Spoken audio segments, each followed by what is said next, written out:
the Prime Minister, though, because, of course, Keir Starmer consistently keeps putting out these ridiculous tweets where he talks to camera and talks about what he's doing. This one is not about him talking to camera. This one is about him visiting somebody's house to talk about how great it is to own your own house. Let's have a look. She's absolutely fascinated with the cameras, aren't you? Look at that. What do you think? Ah, you must be Cassie. I'm here. Moved in end of January 2021. So you watched it being built? Yes. And then moved in? Fantastic. Yeah. And what have you got here? Is it 2 beds? 3 beds. And yeah. how's it feel to have your own place? Oh, amazing, yeah. There are very many families who will hear this and say, I'm working hard, I'd like that opportunity, but I haven't got it. So that's why we're determined to push on with house building. We intend to make that dream come true. Now, answers on a postcard, marks out of 10. Do you think Cassie was surprised to see Keir Starmer knocking her door and go, hello, you must be Cassie? I mean, do they think we're that stupid that I haven't, you know, like worked it through the system for about 10 days before they even go there? Yes, I suspect they do think we're that stupid. And honestly, I find all of these sort of stages, they're doing this a lot, these videos. Right. Labour, you know, Rachel Reeves, Keir Starmer, with their very sort of dreary, monotonous John Major adjacent voices telling us about how hard it is for everybody and how that's what they're doing, what they're doing.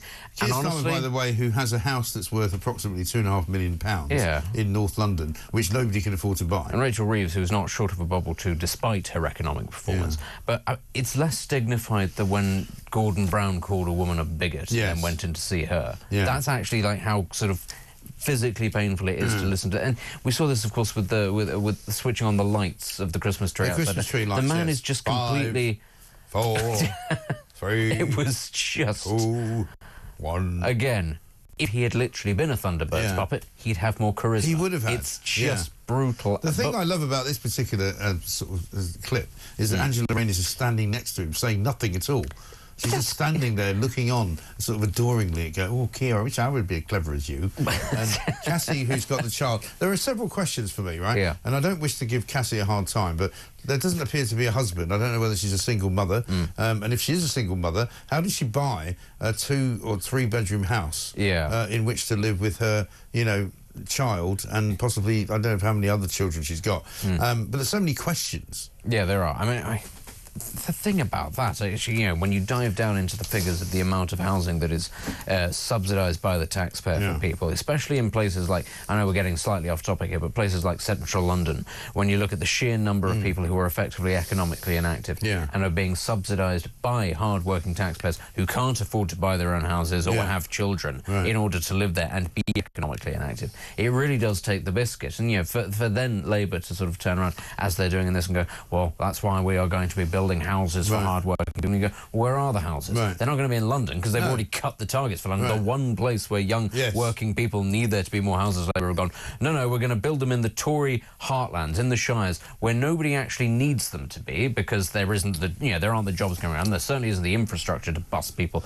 in and out. And we're just going to do that. You can't get a train into town because the train's constantly getting cancelled. Exactly. We're just going to do that to annoy Tories. We're going to say that we're building more houses. Are they useful houses? No, not really. But I said this yesterday. They're rolling out this kind of, you know, concreting over of the home counties because they honestly believe that everybody who lives in Berkshire or Sussex or Hertfordshire or Essex has a barber, has you know, a pair of, you know, Hunter Wellington boots, drives a Range Rover and has a bloody big garden that everybody else should be able to share. You can see this in the way that they approach the farmers. They genuinely seem to think that they're all lords of the manor and that farming, Labour being the party of the working man, or supposedly once upon a time supposed to be the party... Yeah, exactly. Supposed to be founded on the idea that working people deserve a fair shout and a fair say. Of all of the industries that we actually have left in this country, because most of those industries have gone partly as a result of policies thanks to the Labour Party. Farming, agriculture, that is probably just about the biggest one for working people, ordinary people. And what are they doing? Ah, well, they're all toffs and they don't vote for us, so we're going to absolutely hammer them. Honestly, I mean, what a con it has been for the working people in the UK. And they're not even really hiding it, are they? No, they're not even pretending not to do it. They're just doing it. No, they're just... These people are, you know, you don't want to say metropolitan elites, so to... necessarily, but they have a very urban mindset, which is basically that these are our people, you know, and we've split these up along lines of ethnicity and religion and all that sort of thing. And everybody sort of outside of the ring road is a toff, yes, and we don't like you very much, and you need to pay more tax. Yeah. And it's, at a time when everybody... they've never actually been outside the M25. How could they not know that that's not true? You know why that is? Because the countryside's racist. And yeah, that's, you're not allowed to walk through Well, I mean, I was talking to John Rachel yesterday, who we have a lot of fun with on this show, and who, by and large, is kind of a sort of a sock puppet for socialism, even though he's not really, because he was a Blairite. Yeah. But he actually said to me yesterday, well, people shouldn't live in the country, people should live in cities. The great thing about cities is that, we can build high-rises and they can live in them and be happy, and they don't need a car, and they can, just... And I'm going, sorry, what the hell are you talking about? Yeah, the majority of people in this country actually do live outside of the cities. And I know it might come as a real surprise to the average socialist or the average person who was born in North London.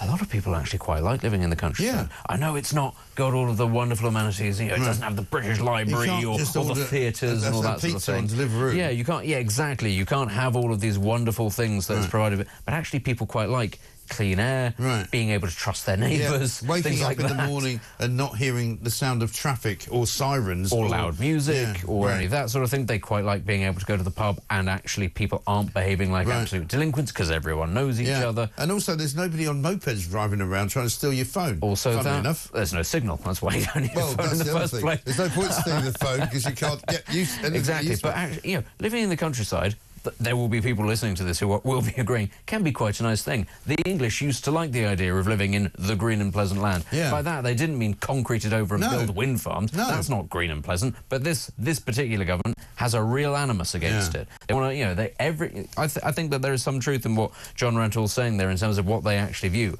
which is that everybody should be urbanised. Yes. And we should just move everybody into town. Yeah. Talking of travelling in and out of town, train cancellations hit a record high despite Labour handing out millions in pay rises. We've also got already word that I think we've got a strike coming from Metropolitan Police backroom staff. There's a looming strike from tube train drivers, but poorly performing trains over the course of summer saw the axing of rail services unprecedented in recent years, and that was at a time when drivers were given a 15% salary increase. Yeah. So train performance is actually at its lowest ever. It gets worse and worse, though. It doesn't. We've been speaking about trains on this station for years now, that this is in such a bad state. And the thing is, that the answer that is always given to us by the Labour Party is, oh, well, we're just going to nationalise it. It'll be fine. And everybody goes, well, I'm pretty sure that's not going to work. Yeah, we privatised these things in the first place because it was so bad. Yes. That's part of the reason. This has always been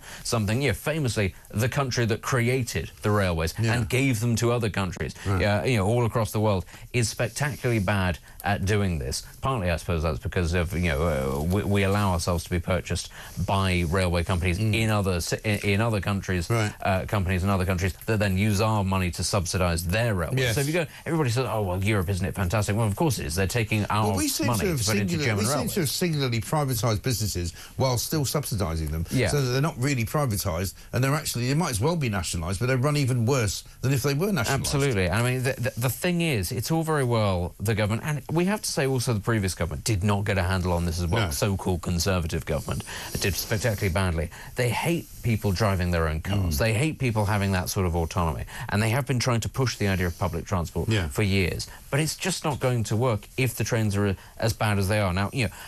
One of the strikes, I think, is being called on the 22nd of December. So that's the weekend that everybody will be going home. Right. And you just kind of think, right, OK, so that has been done for sort of maximum exposure. Where does this end? At what point does the government actually put the screws on them and say, do you know what, actually, we are going to make life difficult for you? And it's not as if the train services are running particularly well anyway. But this was Louise Hay, wasn't it? The woman who was a convicted fraudster. Apparently came as a big surprise to Keir Starmer, except that he already knew she was a convicted fraudster, who did the deal and gave them 15% with no conditions whatsoever. And stood there announcing it, giving a sort of a press conference, and then they announced another strike while she was giving that announcement, because they understand that she's a soft touch. And again, not simply to lambast this new government, although it is very easy to do, they promised us grown-up approach to politics. They said they were the best prepared government. They did. Because they've spent so long and they've gone all over all of the details, and already we already know this about Rachel Reeves, just matching up 22 billion that then became 45 billion, saying, oh, what are the odds? It's the same thing here.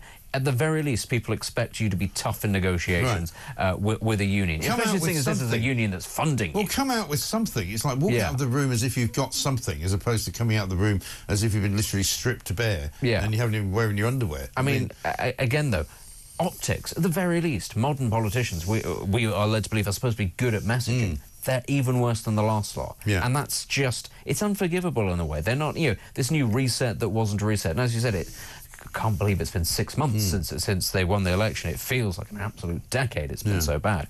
But, to already be in a position where they're having to sort of relaunch themselves and go, just ignore that dumpster fire of 6 months. We're going to start again. Why would anybody believe them? Everyone's already forgotten. I mean, it was last Thursday, wasn't it, that they relaunched themselves. Don't call it a reset. Don't call it a revamp. Don't call it a sort of retread. It's nothing like that. It is just a restatement of our kind of aims and what we're going to be doing. Everybody's already forgotten about it. Yeah. Because, Keir Starmer, in the meantime, went to Saudi Arabia. He didn't really get much out of that. He went to the UAE, didn't really get much out of that. Went to Cyprus. Everybody went, well, thank God he didn't just give Cyprus away. And now he's back, and he's just going to go, what's he doing? I was going to say, that's the kind of the theme. So we don't get anything, but we have to give stuff away. Yes, exactly. Martin says, why does he just walk into the house without being invited in?